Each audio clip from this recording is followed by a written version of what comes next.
नसरापूर प्रकरणातील नराधमाला मृत्यूदंडाची शिक्षा देण्यासाठी प्रयत्नशील पीडितेच्या वडिलांशी संवाद साधला। लोकांचा रोष स्वाभाविक, पण काही जणांकडून घटनेला वेगळं वळण देण्याचा प्रयत्न। मुख्यमंत्री फडणवीसांचं वक्तव्य। माझ्या मुलीला जोपर्यंत न्याय मिळत नाही तोपर्यंत कुणीही भेटायला येऊ नये, नसरापूर प्रकरणातील पीडितेच्या वडिलांची विनंती।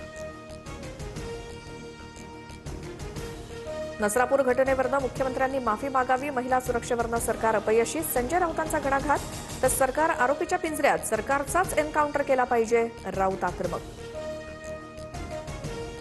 रोहित पवार, तृप्ती देसाई आणि मेधा कुलकर्णींनी पीडित कुटुंबियांची भेट घेतली। आरोपीला फाशीची शिक्षा झाली पाहिजे, रोहित पवार आणि मेधा कुलकर्णींची मागणी। तर आरोपीचा एन्काउंटर करा, तृप्ती देसाई आक्रमक। नसरापूर घटनेच्या निषेधार्थ भोर आणि राजगड तालुक्यात कडकडीत बंद। सर्व व्यापारी असोसिएशन, दुकानदार, नागरिकांकडून बंदला उत्स्फूर्त प्रतिसाद। नराधमाला कठोर शिक्षा देण्याची मागणी।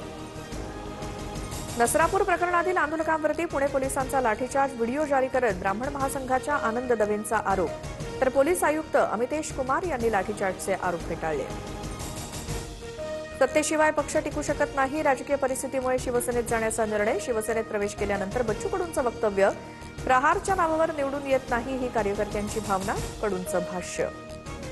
भंडाऱ्यात नाना पटोलेंवर पैशांचा वर्षाव, साकोलीतल्या कार्यक्रमात कार्यकर्त्यांचा अतिउत्साह चर्चेत, व्हिडिओ व्हायरल।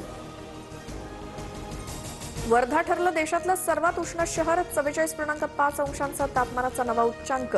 तर विदर्भ, मराठवाड्यात पुढचे 3 दिवस उकाडा कायम, नागरिकांनी काळजी घेण्याचं आवाहन।